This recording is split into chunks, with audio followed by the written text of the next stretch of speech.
സമാധാനം എന്ന വാക്കിന്റെ പര്യായമായി മാറുകയാണ് ഭാരതം. കപ്പലുകളിലെ കൊടിയോ ജീവനക്കാരന്റെ രാജ്യമോ നോക്കിയല്ല ഭാരതം പ്രശ്നങ്ങളിൽ ഇടപെടുന്നത്.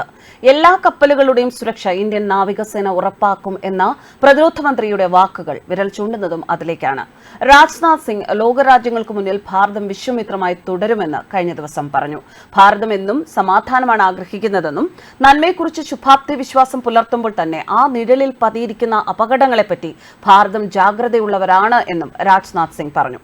മിലൻ 2024 രാജ്യാന്തര സെമിനാറിന്റെ ഉദ്ഘാടന ചടങ്ങിൽ സംസാരിക്കുകയായിരുന്നു അദ്ദേഹം.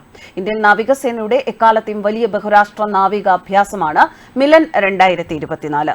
മനുഷ്യരാശിയുടെ നന്മയ്ക്കായി ഭാരതം എന്നും ലോകരാജ്യങ്ങൾക്ക് മുന്നിൽ വിശ്വമിത്രമായി തുടരും. മനുഷ്യരാശിയുടെ നന്മയെക്കുറിച്ച് ശുഭാപ്തി വിശ്വാസം പുലർത്തുമ്പോൾ തന്നെ കരിനിഴലിൽ പതിയിരിക്കുന്ന അപകടങ്ങളിലും ജാഗ്രതയോടെ ഇരിക്കണം. ഭാരതം എന്നും സമാധാനമാണ് ഇഷ്ടപ്പെടുന്നത്. അതിനായി പരമാവധി ശ്രമിക്കും. ലോകത്തിന്റെ ക്ഷേമത്തിന് ഭീഷണിയാകുന്ന കടൽക്കൊള്ള, കടത്ത് തുടങ്ങിയവയെ നേരിടുന്നതിൽ നിന്ന് നമ്മുടെ നാവികസേന പിന്നോട്ടു പോകില്ല എന്ന് പ്രതിരോധ മന്ത്രിയുടെ ഉറപ്പ്. കഴിഞ്ഞ കുറച്ചു മാസങ്ങളായി പടിഞ്ഞാറൻ ഇന്ത്യൻ മഹാസമുദ്രത്തിൽ നടന്ന സംഭവങ്ങൾ ഇതിന് ഉദാഹരണമാണ്. കടൽ മേഖലയിൽ ചില അതിരൂക്ഷമായ വെല്ലുവിളികൾ നമുക്ക് മുന്നിലുണ്ട്. വ്യാപാര കപ്പലുകൾക്ക് നേരെയുള്ള ആക്രമണങ്ങൾ മുതൽ കടൽക്കൊള്ളയും ഹൈജാക്കിംഗ് ശ്രമങ്ങളും വരെ ഇത്തരം സംഭവങ്ങളിൽ സജീവമായി ഭാരതം ഇടപെടുന്നുണ്ട്. കപ്പലിലെ പതാകയും ഏത് രാജ്യക്കാരനാണ് ജീവനക്കാരനെന്നും നോക്കാതെ എല്ലാ കപ്പലുകളുടെയും സുരക്ഷ ഇന്ത്യൻ നാവികസേന ഉറപ്പാക്കും. ഇന്തോ പസഫിക്കിന്റെ സമാധാനം, സ്ഥിരത, സമൃദ്ധി എന്നിവയ്ക്ക് വേണ്ടി ഭാരതം നിലകൊള്ളും. ലോകമെമ്പാടുമുള്ള നിലവിലെ സാഹചര്യം മനസ്സിലാക്കി ഇടപെടും. സമാധാനത്തിനാണ് ഭാരതം പ്രാധാന്യം നൽകുക. ഇന്ത്യൻ സമാധാനം, ഓസ്ട്രേലിയൻ സമാധാനം, ജാപ്പനീസ് സമാധാനം ഇങ്ങനെയല്ല വേണ്ടത്. മറിച്ച് ആഗോള സമാധാനമാണ് ആവശ്യം. ഈ വികാരം നമ്മുടെ പ്രധാനമന്ത്രി നരേന്ദ്രമോദി ലോകരാജ്യങ്ങളോട് പങ്കുവച്ചിട്ടുണ്ട്. ഇത് യുദ്ധത്തിന്റെ യുഗമല്ല എന്നും അദ്ദേഹം വ്യക്തമാക്കിയിട്ടുണ്ട്. INS വിക്രാന്ത്, വിക്രമാദിത്യ എന്നീ 2 നാവിക വിമാനവാഹിനി കപ്പലുകൾ ഒരുമിച്ച് മിലൻ 2024 അഭ്യാസത്തിൽ പങ്കെടുക്കുന്നു. 50 രാജ്യങ്ങളാണ് നാവിക അഭ്യാസത്തിലെ പങ്കാളികൾ.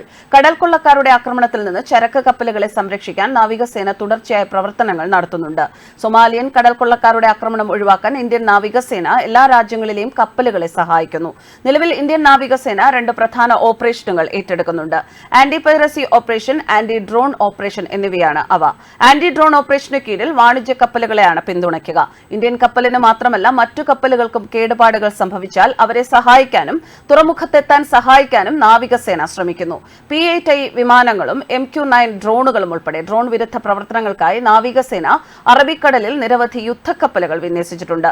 ആന്റി പൈറസി ഓപ്പറേഷന്റെ കീഴിൽ കടൽക്കൊള്ളക്കാരെ നേരിടാൻ നാവികസേന 4ഓളം കപ്പലുകൾ തയ്യാറാക്കി നിർത്തിയിട്ടുണ്ട്.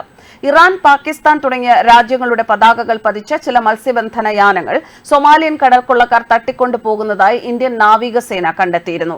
മറ്റു കപ്പലുകളിൽ കടൽക്കൊള്ള ആക്രമണം നടത്താൻ കപ്പലുകൾ ഉപയോഗിക്കുകയായിരുന്നു. കടൽക്കൊള്ളക്കാരെ കീഴടങ്ങാനും അത്തരം 3 കപ്പലുകളിലെ ജീവനക്കാരെ മോചിപ്പിക്കാനും ഇന്ത്യൻ നാവികസേനയ്ക്ക് സാധിച്ചു. ദുരിതമനുഭവിക്കുന്ന ആരെയും സഹായിക്കാൻ ഇന്ത്യൻ നാവികസേന ബദ്ധശ്രദ്ധരാണ്. ന്യൂസ് ഡെസ്ക് കർമ്മ ന്യൂസ്.